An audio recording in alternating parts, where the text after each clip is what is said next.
大家好，我是维维老师。接下来我将安利6本书，每一本都会给出我具体的理由，这都是我大浪淘沙下淘出来的6本。第一本是《图说中国绘画史》，这是高居翰写的。高居翰名字是中文名，但他实际上是个地道的美国人，他应该是目前美国最著名的中国绘画史研究专家了。这本书里面的选图非常严谨，基本上都是有据可考的真据。在我看的众多书籍里，只有冯志远的《教你中国绘画史》的图片严谨程度可以与之一拼，但是后者花了大量的文字介绍图片来自哪里，史料陈述对于初学者来说过于枯燥。《图说中国绘画史》这本书的讲解特点，正如他序言中所说的一样，以图片为主进行解说，不掺杂过多的历史事件。这在众多的美术史书籍里的确是一个异类。本书特别适合画过一点点素描，但是却从来没有画过国画的人来看。作者是完全站在西方绘画语境体系这个角度来看待中国作品的。比如他点评《若神赋图》里面的山丘和树木时，就会说这画得像一堆蘑菇，质疑中国传统绘画中对于它的高超评价。原文是这样写的：在早期热爱自然者的眼里，香菇似的树、圆缓的山丘，在重置的表现手法中必定变换成了茂密的树林、高大的山脉吧。评语很含蓄，读起来会有一种温和的讽刺感，却时常引起我的一些共鸣。对于像我这样从小到大学素描的人来说，我也是一直这么看待这些作品的。每当我看到传统画论里的一些点评时，我总是会怀疑我的眼睛。而高居翰作为一个著名的学者，把这些质疑十分直白地提出来，对我来说是内心里以前对于观赏国画时的疑惑得到了赞成。这本书基本上是以西方绘画的视角来看待国画，所以他会对宋代的写实山水特别的推崇。他长篇幅地赞美了北宋范宽的《西山行旅图》，称赞他足够写实也足够的震撼。点评明朝吴伟的山水画时，关注的重点也在于他对人物的动态速写上。这些关注点恰恰是传统绘画画论中一直在忽视的点。这本书也让当时初学中国美术史的我非常舒适地把中国绘画作品的历史梳理了一遍。他以时代为章节，把每一个时期的绘画风格变迁的过程简明扼要地提炼了出来，以西方绘画的逻辑对画作做了一些简单的评判，同时对于他难以说清楚的绘画风格也保留了相当的克制和尊重。但是当我们深入地了解中国美术史以后，这本书也让我慢慢地感受到了2个缺陷。第一个缺陷是对于国画的赏析始终有一种门外汉的感觉。高居翰本人在写这本书的时候，中国画的绘画经验貌似比较少，从他对许多画作的点评中可以看出来，他没有了解国画材料的一些基本特性和技法特点。当然这本书也是他早年写的，近些年来我在他其他的一些论文和书籍里面感受他在这一方面已经有所改善了。所以关于这个缺陷，我推荐大家最好买一些国画的材料，画一些国画，带着一点体感再来看国画，感觉会不一样。而技法类的入门书籍在淘宝上有很多，我就不做什么推荐了。第二个缺陷就是他从一开始便把书画同源的理论给排除了，主观地剔除了中国书法对中国绘画的影响。这么一个重大的因素被排除以后呢，中国绘画的魅力其实至少降低了一半。中国绘画变成水墨版素描的存在了。这样的做法或许可以更好地方便高居翰用西方绘画的理论来做对比欣赏，但是这样的做法会导致我们欣赏的国画是残缺品。关于书法的历史，我特别推崇石川九阳的这一本写给大家看的中国书法史。说是写给大家看的，其实这本书适合练习过毛笔字的人来看。这本书可以帮助我们很好地梳理出书法艺术的演变过程。看完这本书，我们对中国绘画的风格会有一个更加清醒的局外人的认知。如果我们在看这本书之前已经对中国绘画史有一定的了解的话，就能够很快地意识到书法风格的变化对绘画的影响有多大。综上所述，高居翰的这本书定位非常的准确，不是写给专业的人来看的，是专门写给对国画一无所知的小白的入门书。那接下来我推荐的第2本就是陈师珍的《中国绘画史》。对于古文功底比较弱的人来说，这本书读起来不是特别的顺畅，它的行文特色和民国许多时期的书是一样的，是一种半白话文的状态。之所以推荐这本书，是因为这本书里面的审美观念代表着民国初期自新中国成立前大部分中国传统绘画评论家的审美趋势，那就是崇拜宋朝。这本书也是中国人写的中国绘画史里面影响力最大的一本。他认为中国绘画的发展在宋代就达到了巅峰，宋以后走的都是下坡路。这个思路影响了很多史论家的美学观点。台湾美术史学者余建芳在评论宋代绘画的时候，几乎是原样的照搬了陈师曾的画。民国那一批美术史论家主要都是依据史料记载中的文字描述来写中国绘画史的。这种不考据实物是否存在以及真假性的做法，会存在一些问题。比如他们文章中提到的相当一部分作品，在现代已经被后人证明是伪造的。相比之下，余建芳的中国绘画史的优点在于，他非常清晰地区分了自己的观点和史料，并且对历朝历代的画家的师承关系以及家属关系做了一个细致的梳理。在他的书中可以直观地看到不同流派的传承以及影响。总体来说，陈师曾的行文是比较主观的，他的亮点是在于魏晋南北朝那一段，通过举例说明了中国绘画中线描技法的变化和书法的变化是一致的，深刻地意识到了中国书法对绘画的技巧影响。这也是画家和评论家写绘画史的一个重要区别，前者会更加的注重这个技法上的变化和联系。那接下来我推荐的第3本就是《中国艺术》，这是剑桥大学柯律格写的一本书。这本书的特点是，它不仅仅着眼于纸本绘画，它还写出了不同绘画材料的发展，包括瓷器绘画、木板画等等。这让我意识到了不同画种之间是有着发展速度差的，发展速度快的会引领着其余的绘画艺术的变革潮流。瓷器绘画和木板绘画的风格演变，某种程度上来说是一个压缩版本的纸本绘画的演变过程。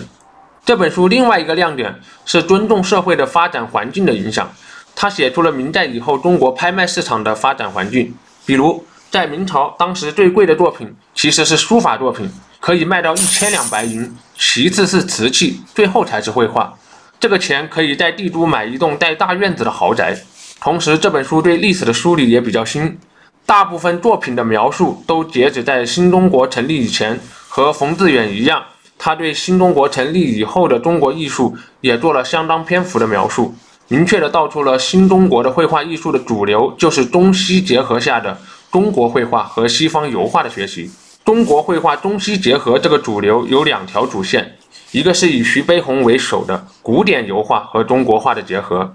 看上去就像是用水墨画画素描一样，蒋兆和就是这个体系的巅峰代表之一。另外一条线是以林凤眠为首的西方抽象绘画艺术和中国文人画的结合，这一点在吴冠中的手上达到了一个新的高峰。但是这本书有点忽略了以齐白石、张大千为首的复兴传统绘画的流派，对这一部分的介绍过于精简，不得不说有点遗憾。总的来说，这是我目前看到的所有中国绘画史中最严谨、最完整的一本，非常适合用来做学术研究。上述3本中国绘画史各有千秋，侧重点不一样，基本上是非常有代表性的3本书。高居翰侧重图片解说，陈师曾侧重史料评述，柯律格侧重考古和社会环境的变迁。剩下的各种中国绘画史基本上是这3本书的特色的各种演变和结合，我就不一一推荐了。接下来我再推荐3本，这3本就不是历史的书了，而是艺术家写的书，他们都是以个人的实际体验来看待中国绘画的，大部分是感悟之言。前3本书可以说是对中国绘画的一种宏观浏览，接下来这3本书是一种更加微观的细节体验描述。第一本首推徐小虎这本《画语录》，听王继谦谈中国书画的笔墨。这本书是徐小虎和王继谦的对话录，徐小虎以高超的访谈技巧，让王继谦把他内心里的很多核心思想呈现了出来。王继谦让我非常好地理解到了笔墨。他说，中国人非常深刻地领悟到了笔墨的抽象，但是没有体会到色色与构图的抽象。在没有读这本书之前，我很难深刻地体会到董其昌和赵孟頫的美感，这也是读高居翰的书的时候很难说明白的点。这使得我依旧困惑，为什么中国的绘画在宋元以后就变成了这个样子了呢？宋元以后的大量的仿古绘画的魅力究竟何在？而借由王继迁所说的笔墨这个关键点，一切的困惑就得到了一个非常关键的解答，我才得以重新看懂了中国绘画史的后半段。他明确地道出了董其昌和清初四王的成就，他们是使得笔墨进入抽象领域并发扬光大的艺术家。一个有趣的题外话，高居翰和王继迁也是非常好的朋友，前者推荐后者在大学里任教。虽然二者的艺术史见解不同，但是高先生的学术气度还是非常令人敬佩的。书中每每谈论到画家的历史成就时，会碰撞出非常多精彩的论断和感悟。我在这里展示几段原话，供大家参考。之所以有时代风格，是不同时代的人变了，以前的东西也很美，只是现在在用它不适合这个环境了。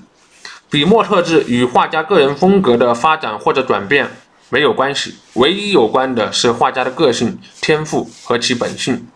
元代的绘画弹的是二重奏、三重奏，王元祁则像个小的室内交响乐，声音丰富得多。你说的对，他以抽象笔墨做纯笔墨之美。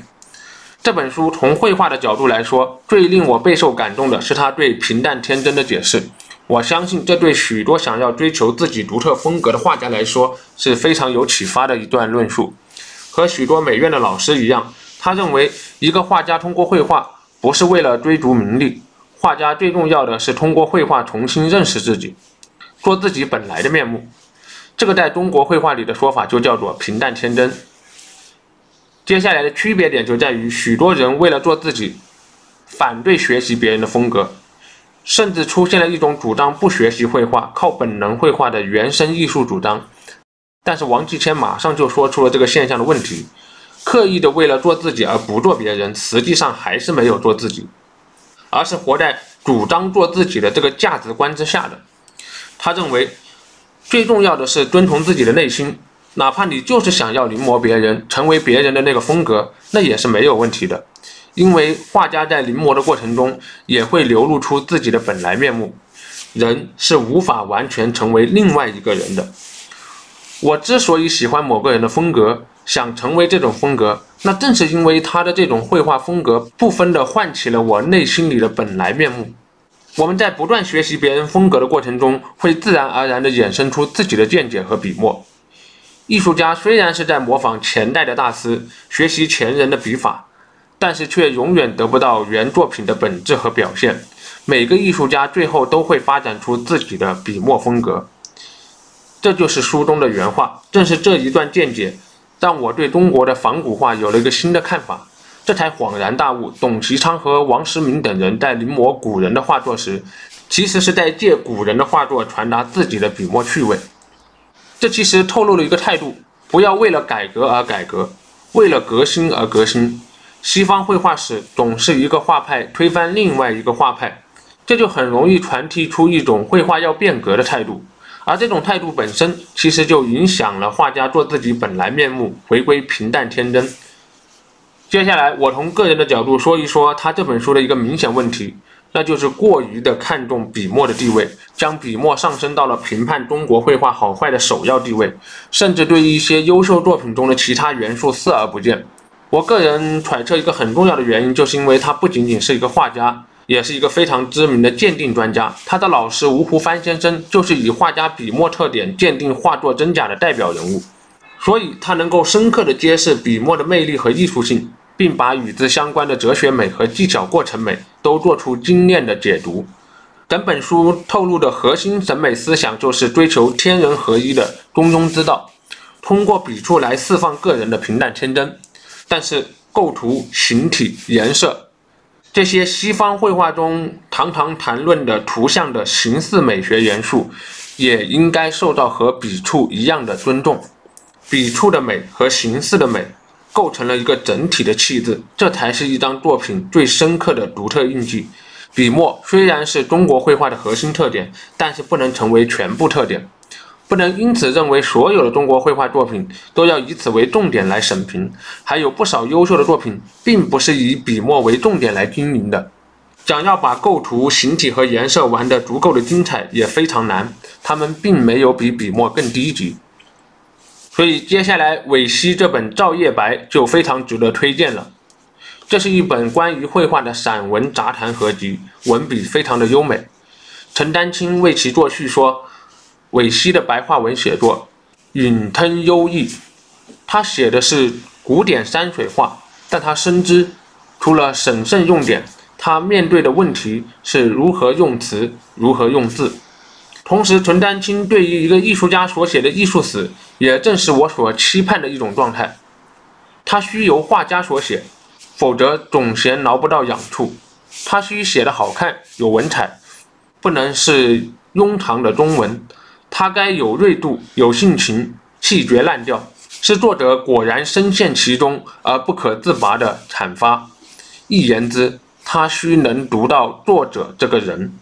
这也正是我看完了史学家的艺术史，再过来看艺术家的文章的原因。这本书前面相当长的一段内容，是在散文般的回忆中诉说自己如何接触中国绘画，并被中国绘画所影响的，情真意切，言辞优美。《西山行旅图》把我劈为两半，一半在遇到他之前，一半在遇到他之后。山令人幽，水令人远。古人叠石成山，筑地为祠，把山水移入庭院，朝夕务对，念的正是这份悠远。当作者写出这段话的时候，引起了我的强烈共鸣。我记得我第一次看到《西山行旅图》的时候，也是这种感觉。这本书以散文般的叙述方式，非常准地道出了中国绘画的发展规律特点。他说，中国绘画发展史最有意思的地方，始终有两条脉络在同时发展，新与旧穿插，写实和写意同行，繁复与空简并存。这也是中国绘画最特别的地方，即平面与三维两种截然相反的绘画方式并存在同一画面，结果是不彻底的立体，不彻底的平面。同时，它也非常有创建性的在中西对比中提出了中国绘画上下半场的概念。他说，中国绘画和西方绘画一样经历了完整的演变迭代，只是彼此的上下半时长度不一样。中国绘画起步晚，但是早熟；西方绘画起步早，但是晚熟。而且对每一个不同时期的主流画种的点评也非常的有见地，妙语连珠，精彩不断。比如将皴法用点线面的逻辑来分类，从而推断出元代绘画是中国绘画由面进入到线的转折点。中西绘画的动静对比也非常有意思。他说，中国绘画是动态的高潮，这一点我也非常的认可。关于中国绘画中的真的区别见解也非常好。他说，古人绘画有三种境界，曰得其形，得其神，得其真。若从这个真字来看，文人画与禅宗画，则文人画得的真是平淡天真的真，禅宗墨系得的真是直见本体的真。以上这些讲述都只是他众多精彩内容中的一部分。从我目前阅读的大量的绘画书籍和文章来看，本书中对于中国绘画的解读，我个人认为最特别的地方有两个。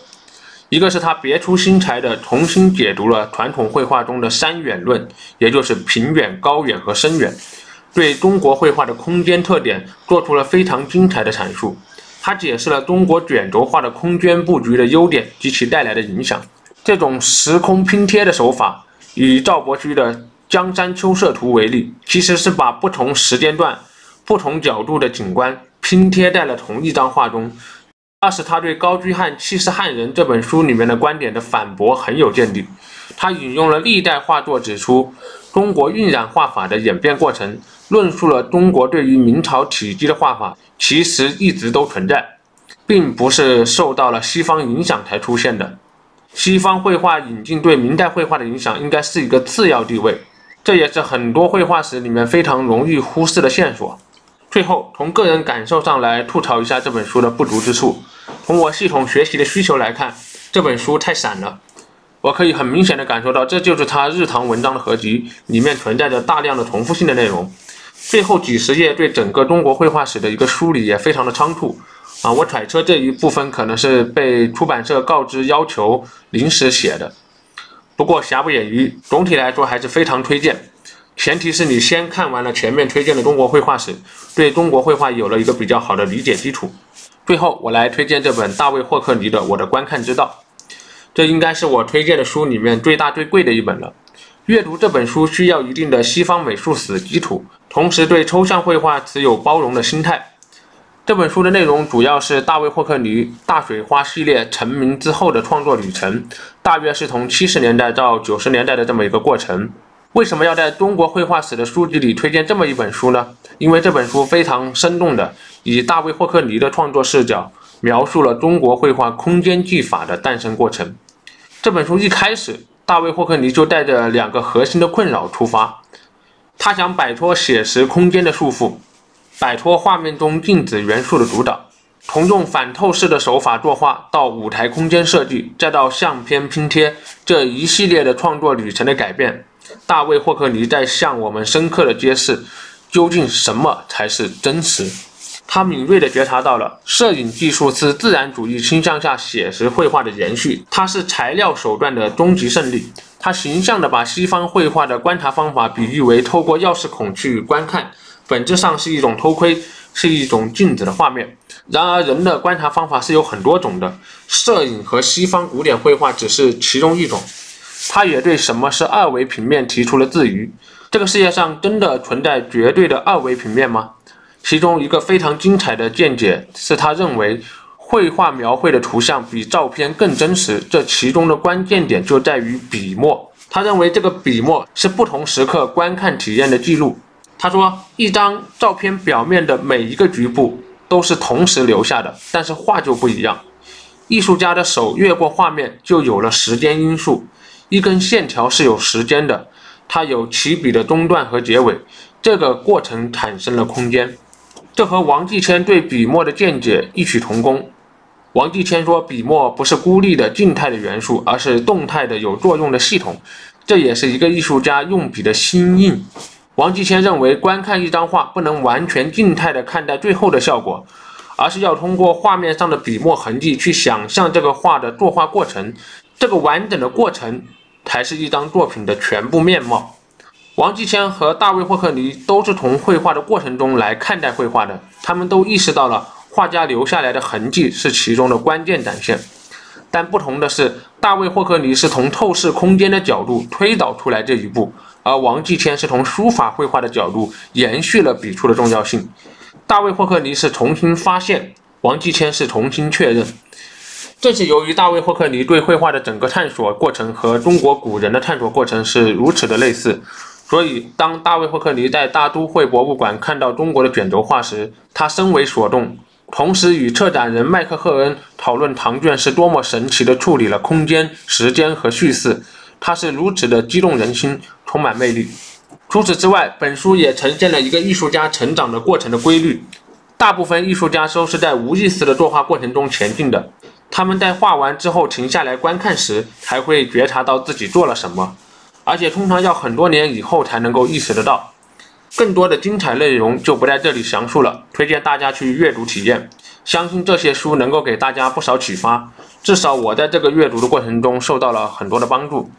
以上就是对于中国绘画史我最想推荐的6本书，从宏观到微观，从叙述到感悟。相信这6本能够让大家对中国绘画有一个全面而深刻的了解。另外，如果你对我其他的绘画内容也感兴趣，可以关注我的微信公众号“维维老师聊绘画”，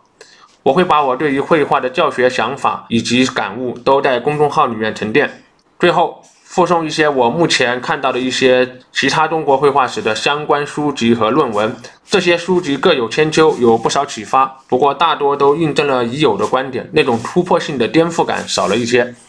这当然是我的偏见，因为我遇见他们的先后顺序不一样。书籍的名单就在这里了，仅供大家参考。